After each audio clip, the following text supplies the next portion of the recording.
قال ابو حامس السلامي الحزن خيام وسط قلبي بنيران الحياة الشائمة. يا قهري قلبي قهري لو ما تفحم بعد ذيك نظل بالشؤون الحكيمة. والدي تاج راسي منبر الخير العظام صانع المجد برأس الرجال العظيمة. شيلة من كلمات الأخ خضر علي عبده أحمد السلامي، وهي رثان بعد وفاة والده المغفور له بإذن الله تعالى الوالد علي عبده أحمد السلامي، تغمده الله بواسع رحمته وأسكنه فسيح جناته. مديرية ماوية عزلة محطة محافظة تعز. أداء أبو أشرف هشام قاضي.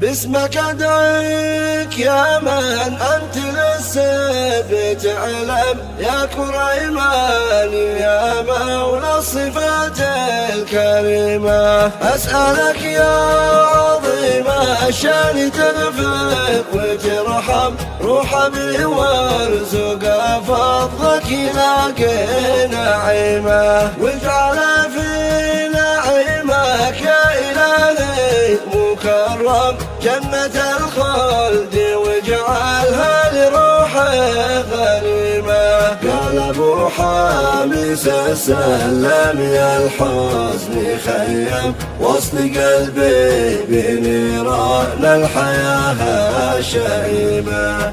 يا قهري قلبي قهري لو ما تفحم بعد ذي كان ظلي بالشؤون الحكيمة. والدي تاج راسي منبر الخير العظم صانع المجد برأس الرجال العظيمة. مات رمز الكرم من خير منبع ومنجم معدن الأصل سلام جذوره قديمة. بعد موته عصفني حزن قهر محرم مثل بركان ذاك الشامخات الصميمة. كان محراب علمي والسبيل المنظم كان فخري وبرهان الأمل والعزيمة.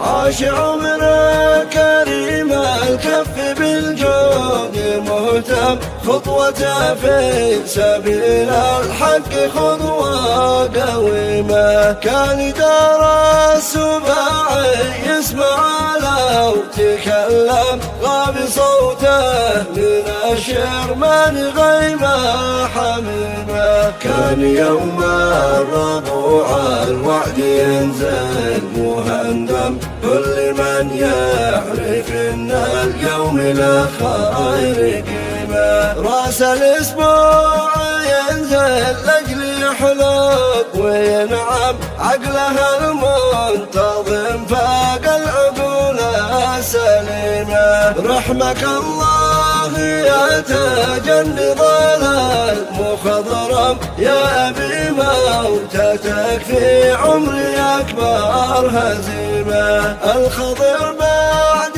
موتك في حياته محطم احترق بالحزن والنفس عاشت سقيمة. كلما اسير اشوف الكون من حولي يظلم بعد فقدي لتلك الهبة المستقيمة.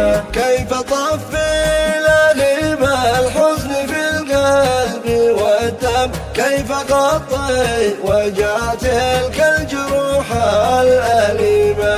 بنقول التعزية للأخ والخال والعم والأقارب جميعا ذو العقول الحليمة، صحبة الابن عبد القادر الليث الأسحب، يوصل التعزية وقت الظروف اللزيمة. عظم الله أجر الكل والكل يفهم إن الأقدام في الدرب النهائي مقيمة. كل مخلوق في الدنيا مصيره محتم، من صبر واحتسبنا للحياة الطعيمة. يا إلهي تجيره واحجبه من جهنم، وارزق دار بالفردوس يلقى نعيمه. والصلاة على النبي ما كل ناطق تكلم، خاتم الأنبياء مولى الصفات العظيمة. خاتم الأنبياء مولى الصفات العظيمة.